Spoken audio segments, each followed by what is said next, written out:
you been? I'm great. How are you? Yeah, not too bad. It's morning for you guys right now, right? It's 9 o'clock. Got that coffee? Managed to I'm ready. I'm ready. I got the coffee. all caffeinated, ready for this. That's right. Um, Where are you right now? I'm in London, so it's Okay. afternoon for me. Not too bad. Had a bit of time to wake up, although I feel like every moment is just a bit sluggish for me anyway. So I'm always like, "What time is it?" I don't know. Are you feeling like that during lockdown or not really?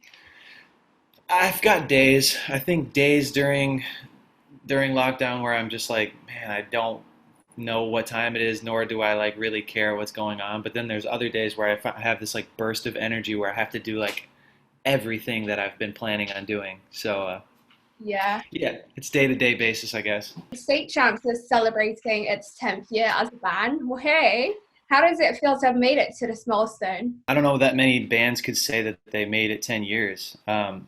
So the fact that we're able to is pretty special, and it's a kind of a testament, I guess, to the people who support us and the people who have kind of been with us this long. I mean, I've been in the band about 6.5 years now. I joined in 2014, and even that feels like a long time. So for the boys that have been in it since the beginning, more power to them. But yeah, it's exciting. I think we're kind of just hitting a stride, and I think there's a lot more exciting stuff coming.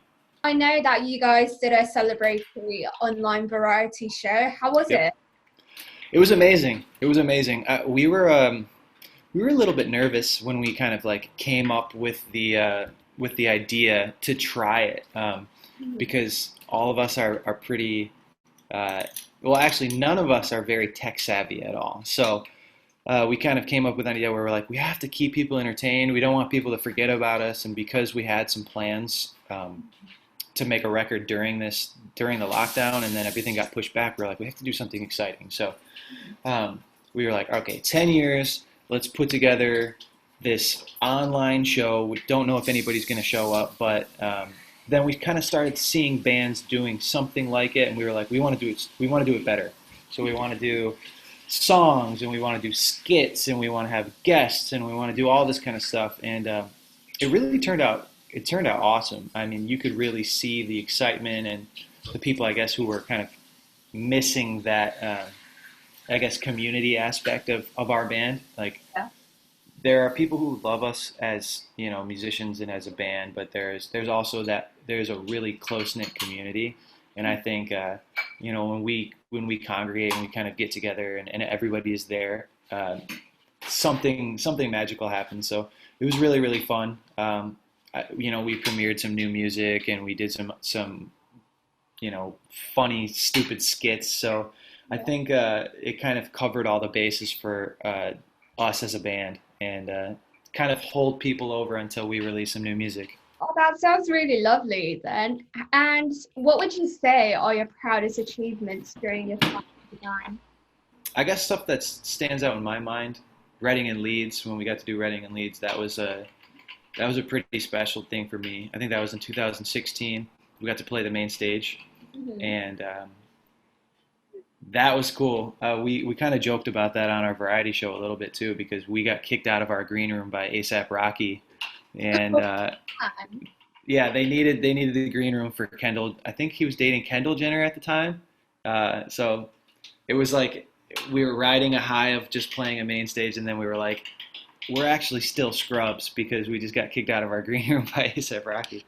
Um, Honestly, every time we play a festival in the UK, for me, that seems kind of like a really big, I don't know, a reminder that we are successful, I guess, and a reminder that people care and that we're doing something really cool, because they're just different than they are here.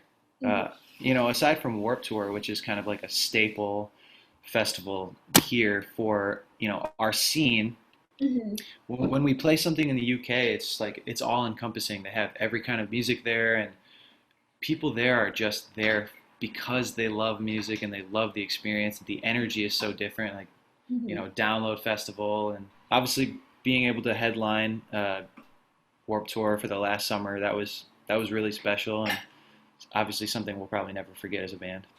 Yeah. Well, that sounds amazing. I mean, not so much the getting kicked out of green room part, but else. Well, And it's amazing now because we have a story. It's just such a cool thing every day when I think about, I get to make music for a living, and mhm. that's all that I ever wanted to do. And just to kind of have this platform to do that, it's really special. And I guess lockdown for me and quarantine, whatever you want to call it, it's a really good reminder that I get to do what I feel like I was born to do, and that is I don't know. I feel like that's something a lot of people don't actually have the opportunity to say. I think everybody can do that. Everybody can chase their dream, and they can achieve what they want to do. Turn a passion into a living or whatever. Mhm. But some people don't go for it, or some people, it's harder for others and whatnot. And I understand their struggles, but the fact that I get to do it is the coolest thing in the world. Where do you hope to see yourself in 10 years' time? 10 years, I don't know if I want to still be making pop punk music in 10 years, but we'll see. I mean, if people want it, I guess I look at a band like Newfound Glory, and they've been doing it forever, and they're always kind of reinventing themselves, and they're always they just seem like so full of life and reinvigorated for this music, and their fans, they just want it. I guess they've always stayed true to themselves. So I guess if in 10 years people still want state champs music, we'll be doing it. Who knows Hang if up we'll be for torn? albums? Yeah, I mean, so if we're about to put out our fourth in 10 years, who knows? Maybe we'll be on our eighth in 20. But I don't know. I don't know if I really want to be that 45-year-old guy up there doing punk jumps and playing power chords. But we'll see. Moving in a slightly different direction, but you guys have announced that you'll be using the platform to champion the Black Lives Matter movement. So, what do you think musicians in particular can do to keep up the momentum and contribute to this cause? It's a good question. I mean, so obviously, with everything that's happened within the last month, I think momentum is unfortunately slowing down a little bit, which I guess kind of people expected, because that's just how life works. But I think more than anything, it's time to use your platforms for change and use your platforms for good, spreading awareness, donating to campaigns. That's the biggest thing I think you can do in an age of social media, because everybody is home, everybody is on their phones, everybody's doing their thing. The best thing that you can do is spread that awareness. And I've been going to protests here in LA, trying to go to at least like one a week. And it's a little bit scary, obviously, with COVID going on, but we've got testing and everything happening now, so I'm feeling a little bit.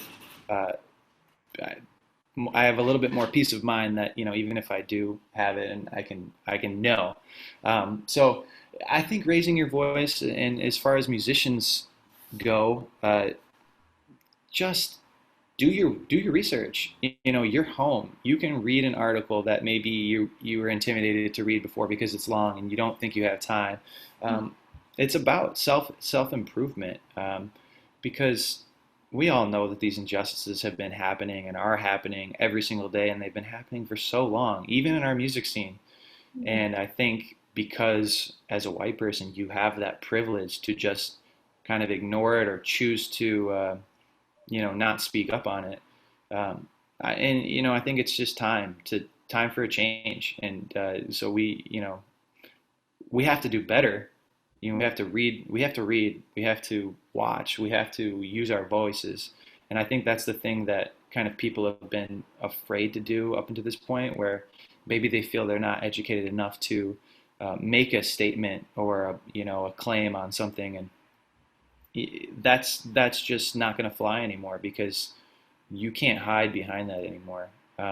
Especially when you see something, you have to say something. And for me personally, it's been about recognizing those areas in my life where maybe I saw something or somebody said something and I didn't say anything, or I didn't make a change. And I think that just allowed it to continue to happen like nothing was wrong. And I don't know. I think this is such a wide. It's something that's very personal to me because I grew up in Detroit. I grew up in a very large population of Black people, and I saw it a lot. And I just want. I don't know. I just want equality. Isn't that what everybody wants? Yeah. It's especially in the music scene too. I think there are a lot of things where people just don't.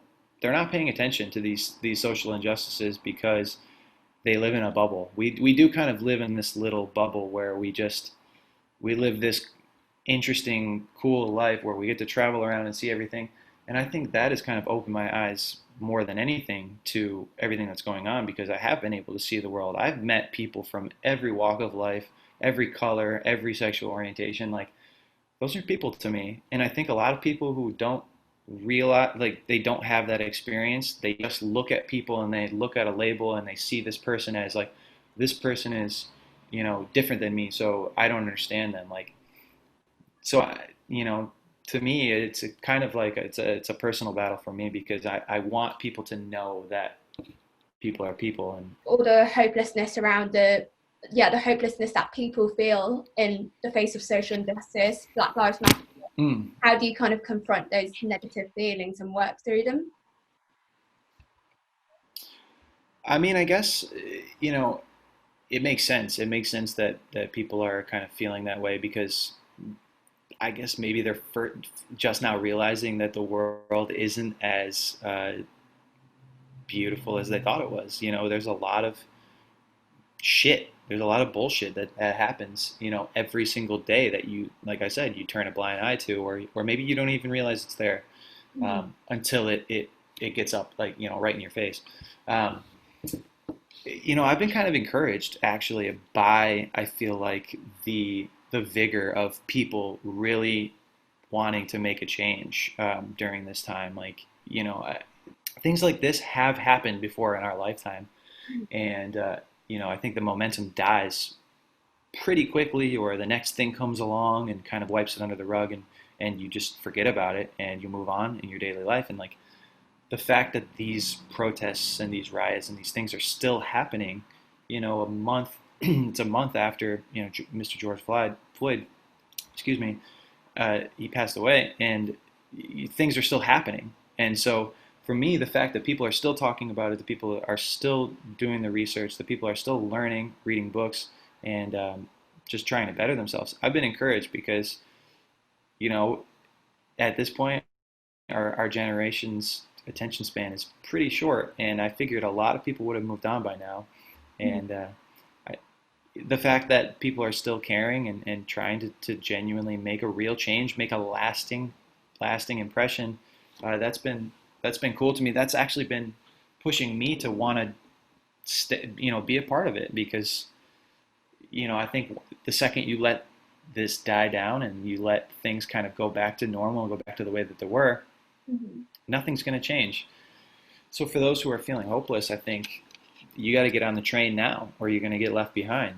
I think what you need to do is, yeah, it's a lot to take in, but I've been seeing a lot of Black voices saying, yeah, this is a lot for you. We understand that as a white person, maybe this is a lot for you to see and realize, but this is our reality every day. This is what's happening to us every day. So Mm-hmm. get over it. This is reality. And for me, that was really sobering because I'm just like, you're right. Like, I don't have to deal with those kind of things. I can turn my phone off. I can choose to not look at the news or listen to the news and go about my day, but they don't have that privilege. They don't have that opportunity to do that. And Mm-hmm. so you have to do your part, especially as a person who is in that privileged advantage, who has that privileged advantage. You have to do your part, or nothing is going to change. The sad truth is that the white voice is the loudest, Mm-hmm. and it's just always been that way. So if you're not using your white voice to amplify those Black voices who are asking for help, then you're not doing your part. Moving back to your forthcoming EP, So how do you guys come to choose the songs that you did for the Unplugged EP? You know, we like just being in a room together, writing with an acoustic guitar. I think that's kind of like how we start all of our records. And we decided, you know, we put out an acoustic EP before, but it was mostly just um, acoustic versions of songs that we had already done. Why don't we try to write original songs? So we got in a room, Mhm. we grabbed some acoustic guitars, and we were just like, let's see what comes out. I guess the process wasn't really any different than writing for a full length or for a full band, Mhm. other than just knowing that these were going to stay acoustic, or that these were going to end up acoustic. Mhm. Um, we just wanted to write those kind of like emotional, like tug at your heartstrings kind of songs, and I think we got some really cool ones. We wrote four original songs, and we did two reimagined versions. Obviously, you heard the criminal version, I'm sure, and it's kind of got like a country western, like folky vibe to it. We wanted to do something different, Mhm. but I really like the four songs that we wrote, the original songs. I think people are going to really enjoy those. And I think this is a question that quite a few people want to know, especially after the live stream, but after the crying out loud drop, especially. But who hurt you guys? Who hasn't at this point? Uh, no, it's funny because I think when people think about state champs, they think about that kind of like lively, summery, upbeat song, Mhm. and we wanted to do something different. If we're gonna write some acoustic music, we want you to sit down with your headphones and think about your life and cry. So I think I tried to push Derek personally. I tried to push Derek to write something from deep in here. Yeah. Um, because I think he likes to stay positive and he likes to sing about the happy stuff. And I mean, the truth is that life isn't always like that. So you know, you got to give him the other side. And I think that was kind of the point for some of these songs, was to like, okay, everybody knows we can write the happy stuff. Like, Yeah. do they believe that we can write the sad stuff? So we wanted to capture that. I've got a few more light-hearted questions now. So, Sure. on a band's Twitter account, it was confirmed that you still eat Derek's leftovers. So, how did this start? And what's been the most memorable leftover meal you've had? Oh God. Um, they used to call me Scraps because I don't know. When I joined the band, I was just like, I didn't have a dollar to my name. So I would just go out to eat with everybody and just eat their leftovers. That was just, you know, I feel like that's a pretty genius thing if you think about it. You know, Yeah. going out, you know that there's going to be somebody's not going to eat their entire meal. So instead of paying for food, you're getting a smorgasbord of everybody's meal. Yeah.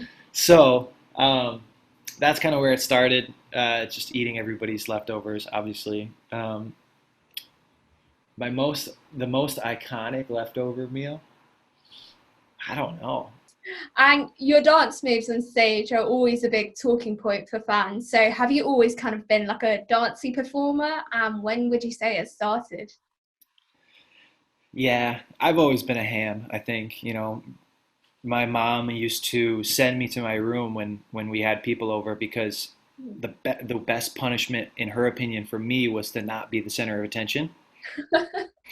Um, so yeah, I guess I've just always liked to entertain people and like always be a goofball. So it started when I was a kid. I've always loved dancing. I've never been good at it, but I've always loved it. Yeah. And so I think when I joined state champs, and you know, I'd never played bass before. I've never had the freedom to I guess like move around the stage, and every other band I've ever been in, I've sang. So always had to be at the mic. With state champs, I kind of just had free reign to do whatever I want. So I think that's really where my, I guess, signature dance moves came from. Just having the opportunity to do that and you know, get funky a little bit. So, Not getting but yeah, I groomed by mean, your mum. yeah, I think she always knew that I was destined to for that. So uh, yeah, I've always been a ham. What's your favorite conspiracy theory? I mean, bonus points if you can make it coronavirus related. But My favorite conspiracy theory. See, this would be a good question for Evan because he is just on YouTube all day long going down a hole of conspiracy theories. Right. I don't know. I think one of the actually, my girlfriend asked me this question the other day, and the only thing I could really think of off the top of my head was the Mandela effect. And I think that one's pretty cool, where you kind of remember things from your childhood differently, and there are like a group of people, you know what that is, a group of people who also kind of remember it the same way. Mhm. That one for me is just so hard to wrap my mind around because like why do so many people remember it that way if it wasn't that way, or if it was that way, like who's out there trying to convince us that that we're remembering it incorrectly. What is the funniest text that you've received since you guys put out the text number? It's just a lot of people just not thinking that it's us. They're like, "There's no way this is actually State Champs," and then you'll send them like a selfie or a video back, and they're like, "Oh my God!" So that's kind of been my favorite. I guess it's multiple people sending the same text, just not thinking that they're gonna get a response back, and Mhm. then when they do, they kind of freak out. So that's been my favorite part is just seeing people's reaction to your favorite band reaching out to you and texting you back. Like That's I don't really, know why. What's that? that's a really sweet thing of you guys to do. I wish we would have been doing it like sooner than we are now. Like it's been fun. I wake up every morning and I kind of like I look through, try to send out like 20 minutes worth of text just saying like, "What's up? Good morning." And the program that we're using tells you when it's somebody's birthday, so you can personally text them happy birthday, and it's really really cool. I think it's a fun way to be able to interact with your fans on like a more personal level. Yeah, that does sound really lovely. And drawing inspiration from track title The Recipe, if you had to create a recipe to describe the band, what would it be like? Oh, a recipe to describe the band. Okay, so I would use I would use a little bit of cinnamon for Hmm. Evan because he's sweet, but he's got a kick to it. He's got a very you know unique taste. Uh, I don't know. You can take that for however you want. I would use a dash of hot sauce for Tyler Hmm. because he's fiery. Um, for Derek, I would probably throw in a chicken wing, just because I don't know. That's just what I think about when I think about Derek, just him eating a buffalo wing. You And what for you eat, I guess. what's that? You are what you eat. Exactly. Okay, so what we got? Cinnamon hot wing, and then I would be I don't know a side of what would I be? What would I be? I don't know. A banana? I guess I would just be a banana chip. Hmm. That's my recipe right there because for no reason at all. I just looked in my kitchen and I saw a banana. That's it. Just a singular banana chip. Yes, one. Love it. And if you could change the world in three ways, what changes would you make? Obviously, I would love if everyone was treated as an equal. I think that would be the first place to start. Um, all the injustices that are happening right now, I wish that they were remedied. I wish that they were actually paid attention to and taken care of and kind of, an even playing field for everybody. Mhm. Secondly, I guess I would want Japan to be closer, a little bit closer than it is to where I live. Mhm. That's one way. Selfishly, that's the one way I would change the world because that's my favorite place in the world. And, I don't necessarily want to have to get on a 10-hour flight every time I go there. Yeah. Um, so if I could like just like walk across, I don't know, a bridge and be there, that's one way I would change it. We got a good one and we got a selfish one. My third way that I would change the world, I think for me, I wish that everybody would realize that there is opportunity to do what you love, as I guess either a career or just to even go for it. I think a lot of people, like we talked about this earlier in the interview, like a lot of people are kind of afraid to really take that leap of faith into doing, what they love as more than just kind of a hobby. Mhm. And I think that starts with that fear that they don't think that they can, or that there are going to be roadblocks, that's going to be too difficult, or that's not like the cultural norm or whatever. Um, but I think that if more people were actually pursuing what they love, there would be a lot more happiness in the world, and I think it would be a very different place. So for me, I think that would be, kind of my third one is Yeah. being able to give everybody that mindset and that truth that you can, do what you love. You don't have to do that 9 to 5 job that you hate. And I know that's probably like a wishful thinking type thing, and people might think that I'm stupid for saying that, but I really do genuinely believe that you can do that if you put in the time and effort.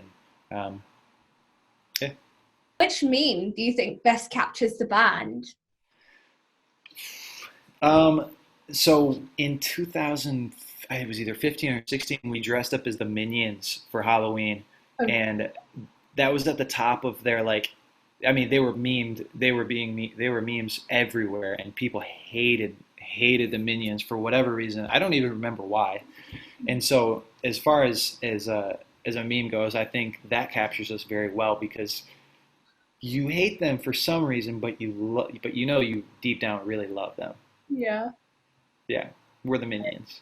What would you say is your personal favorite meme, if you have one? Oh, my personal favorite meme. I mean, it's like it's got to be the blinking white guy. Love For that.